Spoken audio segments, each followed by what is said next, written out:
If you'd like to know the best upselling techniques to use in your food business, stay tuned and we're going to take you through our 5 top techniques for upselling to really drive sales in your food venue. Now, if you're planning to open a food-based business or you run a cafe or restaurant, make sure you subscribe. Every week we are going to create new videos based on low cost and no cost tips to really drive sales and get you set up for success. Hi, I'm Rowena and I'm based in Sydney, Australia. I'm a food consultant. Prior to consulting, I owned and managed numerous food-based businesses and achieved great success. I now help others to realize their dream. So we're all about no-cost and low-cost strategies to really get your business firing. So stay tuned for more tips. Now, after months of restrictions, it is really time to focus on growing sales in your business as restrictions start to ease in many countries around the world. Now, after limited income over the past few months, it's really not the time for expensive advertising campaigns. What are some really low cost and no cost strategies that are really effective to drive sales that you can implement in your business? And our thoughts are around upselling. It is perhaps the easiest way to increase the revenue in your business with little or no financial input. It really comes down to staff training. So we're going to take you through our top 5 tips. Okay, our top technique for implementing upselling techniques in your food-based business has to be the meal deal or combo. So a lot of my clients say to me, "Oh, Rowena, I don't like the thought of those cheesy fast food style meal deals in my restaurant. You know, we're not a fast food venue. You know, we are an upmarket, say for example, a fine dining Italian restaurant." And I say it has to be done in a certain way that is cohesive with your venue. So if you are a more upmarket style venue, you're not going to implement combo deals and meal deals the way the fast food giants do. What you're going to do is do it in a really tasteful manner that is in keeping with the theme of your restaurant. So here's the thing.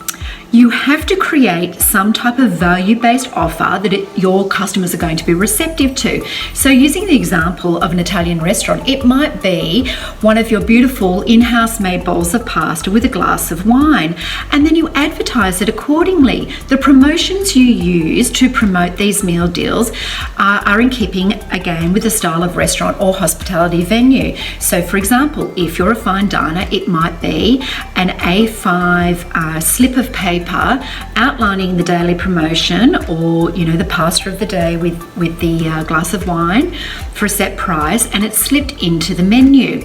It might be really professional looking counter signage.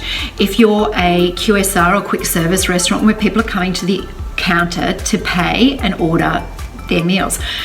Or it might be a little tent card on a tabletop for in-house dining. So think about your venue, think about the types of offers that would be of interest to your primary customer user group. Make sure there's a great healthy inbuilt profit margin within that promotion, and then support it by really advertising and promoting it in a way that is cohesive with your venue. Technique number 2 is a really simple one. It's as simple as offering your guests a drink. So how many times have you been to a restaurant or a cafe? It's not order and pay at the counter. You take a seat, or you're shown to a table, you sit down, and someone says something like, "I'll be right with you." There is the classic missed opportunity for a sale. Why don't you train your staff when they seat people and greet them, say, "Would you like to start with a drink?" Now, if you're a cafe, the classic one is, "Would you like to have a coffee while you're having a look at our menu or deciding what you'd like to eat?" Or if you're in a restaurant, you might be licensed. It might be, "Would you like to start with a mimosa before dinner?" Or you name a specific cocktail or drink. And that's a sale that ordinarily you might not make, because once people have ordered food, a lot of people come to venues with a set budget in mind. They only want to spend a certain amount. Say it's $30, including a tip per head. What happens once they've ordered a meal? They're doing the quick calculations in their head. A lot of people won't make those additional purchases, so they won't have sides, they won't have drinks, they won't have dessert.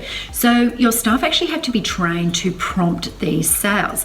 These are classic upselling techniques. So technique number 2, let's start with that, really is at the beginning of the sales journey. It's offering your customers drinks. Okay, before we go on, what are some some of the upselling techniques that have been working really effectively in your venue.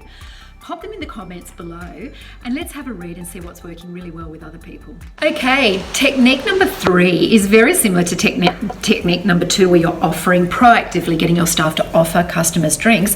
Now you're going to offer your customers or guests sides with every order.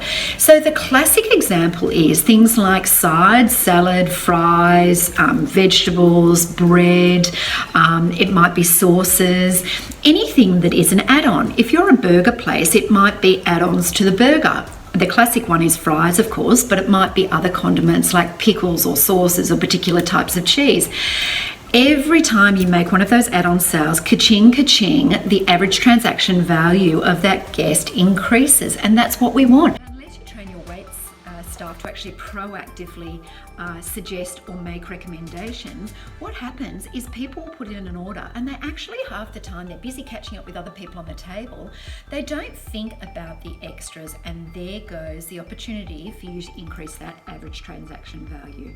Some other tips and tricks are things like ensure that your staff use these upselling techniques in a very friendly and engaging and sort of personalised manner. You don't want it to be rote learning. You don't want it to be like McDonald's or Macca's, as we call it in Australia, where people say, would you like fries with that, even if you're standing there holding a caramel sundae.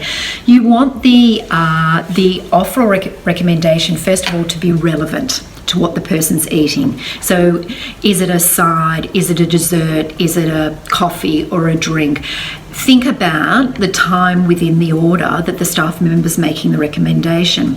Second of all, you don't want it to be salesy. You want them to demonstrate some sort of social proof. So saying that it's a customer's favourite, the chef's favourite, their own personal favourite.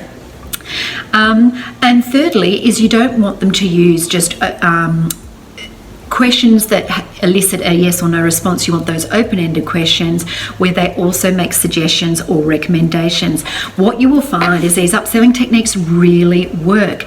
Give it some thought. Everything that your staff recommends, first of all, you want to ensure that you've got it in stock.